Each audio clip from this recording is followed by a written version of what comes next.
Transitar pelas calçadas das principais avenidas aqui de Goiânia não é tarefa fácil. Sobra tumulto e falta espaço. A presença dos camelôs é outro problema histórico e ainda fica mais complicado para os portadores de necessidades especiais.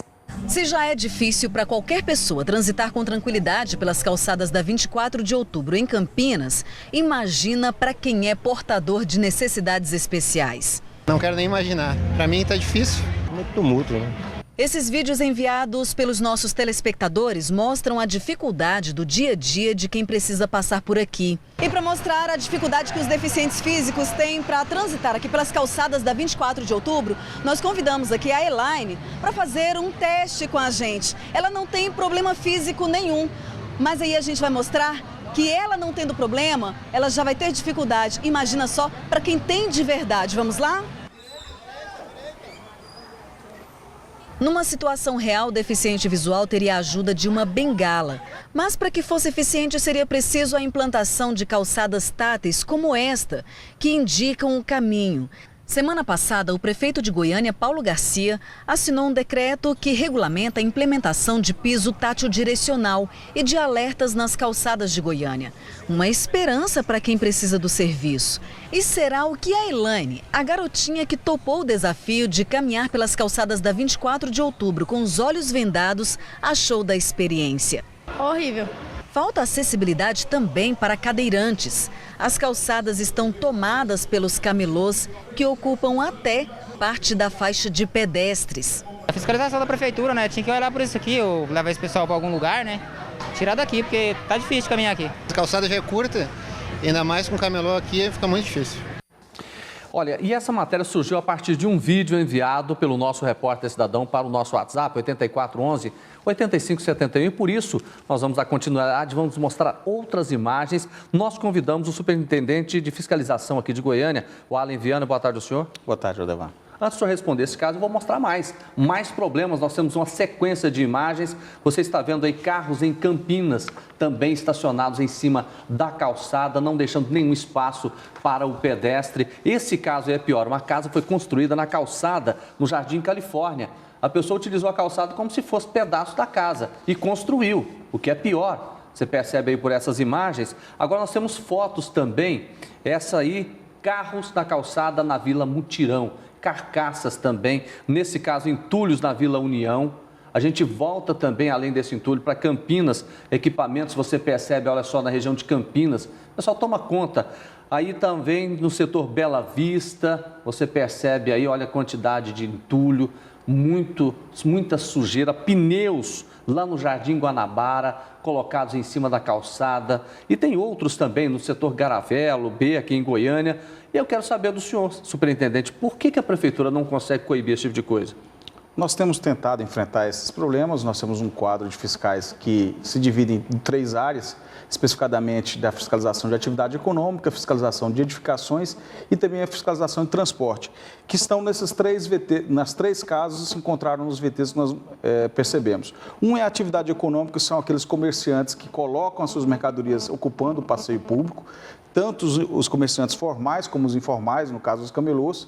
Nós temos aquele caso do transporte, que são aquelas pessoas que utilizam a calçada como estacionamento, que isso também é irregular. E nós temos também uma grande parcela nas irregularidades, que são as calçadas mal construídas, ocupadas indevidamente ou não construídas. Todas elas são enquadradas no artigo 55 do nosso Código de Edificações e também no nosso Código de Posturas. E nós temos tentado, dentro das nossas possibilidades, fazer o enfrentamento disso com notificações e também com autos. Mas, obviamente, que o que se espera é que haja uma consciência cidadã, porque, na realidade, não tem como uma cidade manter-se ordenada exclusivamente com ação de fiscais. A impressão que a gente tem é que as pessoas não têm medo da notificação e nem do auto de infração, que seria a multa. Demora muito a acontecer, são multas baixas. O que acontece que a população não fica com medo dessa punição? O valor da nossa multa hoje ela está oscilando em 200 e poucos reais, 250 reais. Mas mais do que a própria situação da multa, como eu disse, nós temos que ter pessoas que têm consciência da sua própria cidade. Quando é não é meramente um cadeirante, mas quando se é uma criança, quando se é uma mãe, uma gestante que tenta transitar por ali, nós temos o risco de acidente. E esse risco é para todos nós, porque todas as famílias têm crianças. Superintendente, essa consciência ela não existe, não. Porque se a gente pegar, por exemplo, a 24 de outubro, se a gente pegar também a Pouso Alto, lá em Campinas, aquela região ali também do setor aeroporto, isso é histórico, 10, 15, 20 anos, e eles nunca resolveram o problema. Não, o dilema da coibição e do intento do ser humano de fazer enfrentamento ao poder público, isso aí é secular. O que nós temos aqui restabelecer isso aqui, que é a situação de que nenhum poder público consegue ter fiscais em todas as esquinas. Não, mas superintendente, são os mesmos, nos São os mesmos mesmos locais. Nós estamos tentando fazer o mesmo enfrentamento. E a ocupação de calçada, embora se tenha uma impressão de que todos são irregulares, não necessariamente.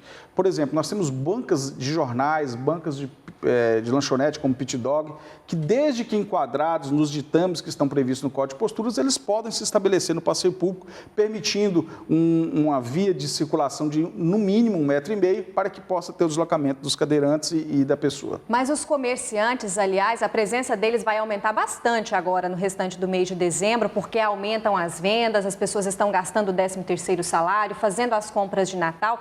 Tem muito mais ambulante nas calçadas. A fiscalização vai ser intensificada? Já está intensificada. Desde a última semana, nós deslocamos todos os nossos fiscais que estavam em outras atividades de cumprimento de rotina para o enfrentamento dessa ocupação irregular de calçadas na Avenida Anhanguera, na 24 de outubro, na 44 e em outros pontos de pujança A 44 comercial. nem tem mais calçada, né? Porque o pessoal ocupou tudo. Não, mas já está liberada, Jordevai. Inclusive, se nós podemos passar hoje, nós temos feito uma ação em conjunto com a Guarda Municipal, a SEDETEC e a SMT para exatamente coibir. O que existe às vezes um lapso na troca de turno, seja no horário de almoço ou seja na manhã, eles aproveitam. É como se brotassem do chão, infelizmente, porque a quantidade é enorme. Quantas multas em relação à ocupação irregular de calçada, Nós fizemos mais de 800 notificações, porque a gente espera que o contribuinte se conscientize, e foram dos quase 300 autos de infrações. E o pessoal paga? Paga. Às vezes é um pouco irresignado, né? Mas paga. Nós tivemos até um caso, na minha última presença aqui, que foi de um comerciante no Jardim América, que fez uma calçada com um piso de quase 1 metro. Ele foi autuado, demoliu e já refez a calçada, graças à denúncia aqui da TV Dourado. Também isso naquela questão das calçadas e também daquele homem que construiu, né, Vivi, em cima da calçada, né? Com certeza, Jordevai. Nós vamos pegar o endereço aqui e com certeza nós vamos fazer isso e informá-los. Obrigado, senhor. Boa tarde. Uma satisfação estar aqui com vocês. Como eu disse, a gente tem uma dificuldade enorme todos os dias, mas trabalhando juntos, inclusive com a TV Dourado e o Jornal do Meio Dia, nós estamos tentando melhorar. Muito obrigada. Boa tarde, superintendente.